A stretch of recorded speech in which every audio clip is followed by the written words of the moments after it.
Hola a todos, mi nombre es Eduardo García, soy profesor de finanzas y hoy vamos a presentar un vídeo que hemos denominado apalancamiento operativo y que va asociado a la clasificación que hemos visto en vídeos anteriores entre lo que llamamos coste fijo, coste variable. Bueno, cuando hablamos de apalancamiento operativo, básicamente tratamos de responder a dos preguntas. La primera pregunta es ¿qué impacto tiene sobre el beneficio de la compañía? Variaciones en el nivel de actividad. Y por tanto, ¿cuánto de sensible es el beneficio en relación con la actividad? Y en segundo lugar, y asociado un poco a la primera pregunta, es si sería posible calcular un nivel de actividad en el cual todos los costes se cubren. Ese nivel de actividad en el cual todos los costes se cubren es lo que llamamos el umbral de rentabilidad, punto muerto o punto de equilibrio. Pues bien, para responder a la primera pregunta, el impacto que tiene sobre el nivel de actividad, sobre el beneficio, perdón, variaciones en el nivel de actividad, podemos partir de la ecuación del beneficio y decimos que el beneficio de una compañía, normalmente aquí casi siempre solemos trabajar con el beneficio operativo, ¿vale? El beneficio que decimos antes de intereses e impuestos, ¿vale? Bueno, entonces podemos determinar que para calcular el beneficio lo podemos calcular por diferencia entre los ingresos totales de una compañía y los costes totales de una compañía. También podemos decir que los costes totales de una empresa los podemos agrupar en dos grandes apartados, aquellos costes que permanecen constantes ante variaciones en el nivel de actividad, que es lo que llamamos costes fijos, y aquellos costes que varían con la actividad, que es lo que llamamos los costes variables, ¿vale? Pues bien, si sustituimos esta expresión en la ecuación del beneficio, decimos que el beneficio de una compañía es igual a ingresos totales, ¿vale?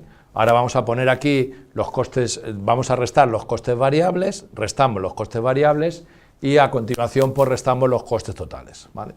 Pues bien, si metemos esto entre paréntesis, ¿vale? Si cogemos y ponemos ingresos totales menos costes variables totales y lo ponemos entre paréntesis, esto es lo que solemos llamar el margen de contribución, ¿vale? Margen de contribución, que lo que significa este margen de contribución, la definición que hacemos del margen de contribución es lo que contribuyen los productos, ¿vale? Lo que contribuyen los productos a sufragar los costes fijos y una vez sufragado, pues a obtener beneficio. Este margen de contribución que se calcula por diferencia entre los ingresos menos todos los costes variables, ¿vale? Aquí a veces en general se suelen cometer errores conceptuales porque solo se descuentan los costes variables asociados a los procesos de producción, pero no, hay que descontar todos los costes variables, ¿vale? Es decir, cuando hablamos de este margen de contribución, ¿vale? Si me permitís, decimos, podemos clasificar los costes en función de su destino, podemos hablar, por ejemplo, de costes de producción, podemos hablar de costes, en este caso de la función de logística, podemos hablar de costes de la función comercial, podemos hablar de costes de la función administrativa, porque normalmente, como digo, nos quedamos con el resultado operativo, y aquí lo que podemos clasificar los costes, aquí los estamos clasificando entre cómo se comportan los costes en relación con la actividad, ¿vale? Por tanto, si se comportan básicamente como si fueran costes fijos o se comportan básicamente como si fueran costes variables, ¿vale? Por tanto, nos podemos encontrar con costes fijos variables asociados a cada uno de los procesos, ¿vale?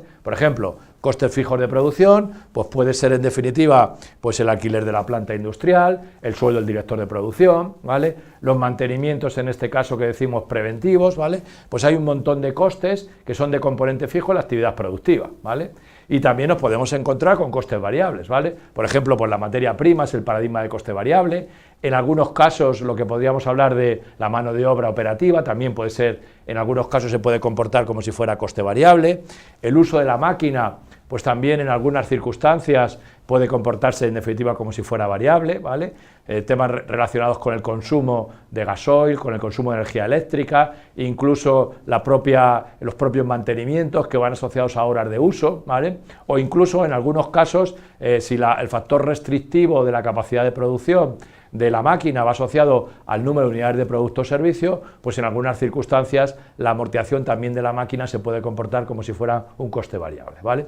Por tanto, nos podemos encontrar con costes variables de producción y fijos de producción, también nos podemos encontrar con costes fijos en la actividad de logística, costes fijos de logística y también con costes variables, Cuando hablamos de fijos de logística, nos estamos refiriendo a, por ejemplo, pues, el personal encargado de la gestión de los pedidos, ¿vale? O si efectivamente la logística corre por tu cuenta, pues a lo mejor el personal del transporte, los transportistas en definitiva de mis camiones, pues en muchos casos se comportan de componente fijo, ¿vale?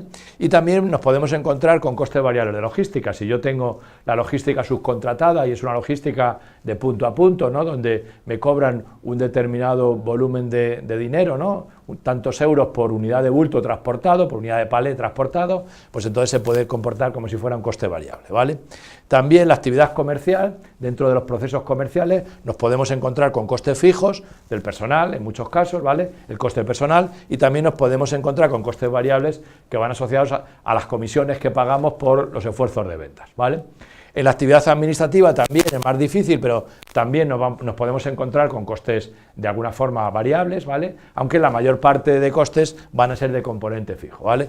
Puede existir en algún momento determinado pues algún tipo de coste variable, bueno, pues que vaya asociado pues a lo mejor a seguros relacionados con las ventas, ¿vale? Bueno, determinados componentes de costes, ¿vale? Que sí que de alguna forma los podemos trabajar como coste variable. Pues bien, cuando hablamos de margen de contribución, nos estamos refiriendo a los ingresos que obtiene la compañía, ingresos, ¿vale? Menos todos los costes variables, ¿vale? Por tanto, aquí hablamos de margen de contribución, ingresos menos todos los costes variables. No solamente los costes variables de producción, sino todos los costes variables de producción, los costes variables de logística, los costes variables comerciales, los costes variables administrativos, en el caso de los que haya. Por eso es muy importante que hagamos esta clasificación en nuestra compañía, ¿vale? Y por eso es por lo que hablamos, insistimos, es que el concepto este de coste variable nosotros lo tratamos como coste que va asociado al volumen de actividad, ¿vale? Que si hay actividad hay coste y que si no hay actividad, en definitiva, no hay coste, ¿vale? Porque asociado al concepto de coste variable, como vemos, está el concepto de margen de contribución que hemos dicho, que es lo que contribuyen, en definitiva, los productos a sufragar los costes fijos, ¿vale? Y una vez sufragados, en definitiva, a obtener beneficio, ¿vale? Bien, por tanto, aclarado el tema de que nos estamos refiriendo a todos los costes variables, no solo a los de producción, sino al resto de costes variables, ¿vale? Si usted quiere hablar solamente de los costes variables de producción, pues entonces hablará del concepto de margen de contribución, que habitualmente lo solemos llamar margen de contribución industrial, ¿vale? Porque efectivamente solo está tratando costes industriales, costes de la actividad productiva, ¿vale? Bueno, pues una vez que hemos aclarado este concepto, que es muy importante, fijaros, este margen de contribución total, lo calculamos por ingresos totales menos costes variables totales, lo podemos de alguna forma también calcular en términos unitarios. Podemos calcular el margen de contribución total en términos unitarios. Bastaría con decir que los ingresos totales son igual a el precio de venta del producto. Como normalmente trabajamos con empresas multiproducto, no monoproducto, este precio en definitiva es un precio medio ponderado, ¿vale? Por tanto, no es una media aritmética de precios, sino es una media ponderada en función del peso que tiene cada uno de los productos, en definitiva, en el volumen de facturación, y ese precio medio ponderado lo multiplicamos por lo que llamamos X, que es por las unidades de producto, ¿vale? En una empresa de fabricación de coches, pues serán coches, en una empresa que vende consultoría, pues serían horas, en una empresa de hoteles, pues serían número de estancias, en una empresa de restauración, pues número de menús, en definitiva, lo que llamamos unidades homogéneas de facturación, ¿de acuerdo, vale? Por tanto, precio medio ponderado por las unidades homogéneas de facturación, toneladas, litros, estancias, lo que sea, ¿vale? Hay que buscar esa unidad homogénea de facturación, ¿vale? Y luego los costes variables totales, pues serían también el coste variable unitario, que efectivamente también estamos hablando de promedio ponderado, multiplicado, pues en este caso también por el número de unidades de producto, ¿vale?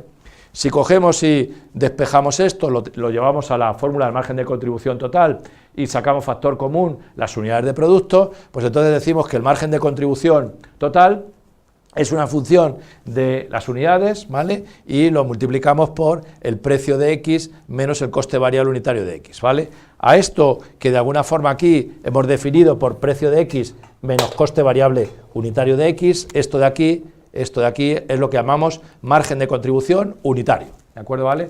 Por tanto, margen de contribución total serán las unidades de producto multiplicado por su margen de contribución unitario, ¿vale? Pues bien, si despejamos en esa ecuación despejamos esto que acabamos de decir, decimos que el beneficio de una compañía es una función fundamentalmente de 4 cosas, ¿vale? Por tanto, ¿de qué depende el beneficio de una compañía? Pues fundamentalmente de 4 cosas, ¿vale? En primer lugar, de las unidades de producto, ¿vale? Así que esto es lo primero. Depende, cuanto mayor unidades venda, pues lógicamente más beneficio tendré. En segundo lugar, depende de lo siguiente, que es el margen de contribución unitario, ¿vale? Por tanto, precio de X menos coste variable unitario, ¿vale? Y en tercer lugar, ¿de qué depende? Pues en tercer lugar, depende de lo que hemos llamado en definitiva los costes fijos, ¿vale? Los costes de componente fijo, ¿vale? Por tanto, el beneficio de una compañía es una función básicamente de 4 cosas, ¿vale? Es una función de las unidades, ¿vale? Es decir, de la actividad. Cuanto más vendas, pues más beneficio tienes, ¿vale? Es una función de cómo lo vendes, lo que llamamos en definitiva el margen de contribución, ¿vale? Margen de contribución unitario por diferencia entre el precio de venta menos el coste variable unitario, y finalmente es una función del coste fijo, ¿vale? Así que hablamos de 4, ¿por qué? Porque para calcular este margen de contribución unitario normalmente está afectado por lo que llamamos la ponderación, es decir, por el mix de producto, ¿vale? Por tanto, ¿de qué depende el beneficio de la compañía? De 4 grandes magnitudes: de lo que vendes, de cómo lo vendes, del mix de venta, que te va a condicionar en definitiva el margen de contribución, y finalmente del coste fijo, que va asociado a decisiones de capacidad, ¿vale? El coste fijo no viene caído del cielo, sino que el coste fijo va asociado a definiciones de capacidad de producción, ¿vale? Por tanto, en este sentido, decimos que el beneficio es una función de estas 4 magnitudes, que son las que de alguna forma tenemos que gestionar. Fijaros una cosa, si nos preguntamos en definitiva cuál es el impacto que tiene de alguna forma las variaciones en el nivel de actividad sobre el beneficio, lo que estamos hablando es de lo que podríamos llamar la derivada de la ecuación del beneficio, ¿vale? Y si nos remontamos en definitiva a nuestros conocimientos un poco ahí metidos en la maleta matemáticos, ¿no? Cuando nos preguntaban, nos enseñaban el concepto de derivada, decíamos que es el incremento que tenía la variable, en este caso dependiente, ante variaciones de la independiente, ¿vale? Bueno, si calculamos la ecuación derivada, la ecuación del beneficio, diremos que la derivada de una constante es 0, por eso es muy importante lo que hablábamos en otros vídeos, de que lo importante del coste fijo es que tienes que sujetar el coste fijo, ¿de acuerdo? ¿Vale? Así que sujeta el coste fijo, que ante variaciones en el nivel de actividad no te incremente el coste fijo, y lo siguiente, ¿vale? ¿Cuál es el beneficio incremental, ¿vale? ¿Cuál es el beneficio incremental? Lo que incrementa el beneficio ante un incremento infinitesimal de la variable independiente, es decir, ¿cuánto sube el beneficio por cada unidad que vendes? Pues el beneficio, la derivada de un coeficiente por la X, pues será el coeficiente y por tanto el margen de contribución. Por eso a mí me gusta definir el margen de contribución como el beneficio incremental que tiene la compañía por cada unidad de producto que vende. Porque como en el corto plazo los costes fijos permanecen constantes, ¿vale? El beneficio que tiene la compañía por cada unidad de producto que vende es su margen de contribución, ¿vale? Pues bien, esa variación entre el beneficio y la actividad, ¿vale? La variación que hay entre el beneficio y la actividad es lo que solemos llamar el apalancamiento operativo, ¿vale? ¿Qué significa esto del apalancamiento operativo? Que ante variaciones en el nivel de actividad, ¿vale?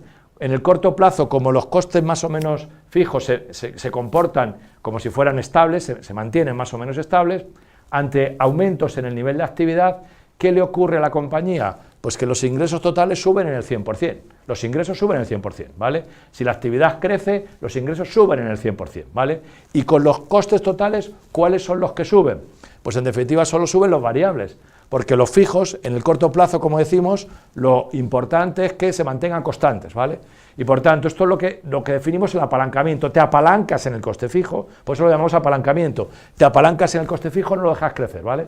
Y por tanto, los ingresos crecen el 100% y los costes solamente los variables. Pues bien, ese apalancamiento operativo es tanto más intenso cuanto mayor peso tenga el coste fijo sobre los costes totales, ¿vale? Cuanto más pese el coste fijo sobre el coste total, el apalancamiento fijo es mucho más intenso, ¿vale? Y cuanto menos pese el coste fijo sobre el coste total, el apalancamiento lógicamente es menos intenso, ¿vale? Lo vemos en esta ecuación. Si esto pesa mucho sobre los costes totales, el impacto que tiene el incremento en el beneficio ante variaciones en el nivel de actividad es mucho más intenso, ¿vale? Si por el contrario esto pesa poco, pues el impacto que tiene, lógicamente, pues es mucho menor, ¿vale? Este concepto de apalancamiento financiero y su impacto sobre el beneficio lo vamos a ver en otro vídeo con un ejemplo numérico para que se entiendan mucho mejor las cosas, ¿vale? Así que bueno, os invito a que veáis el ejemplo numérico para comprenderlo y para entenderlo pues en su amplia extensión.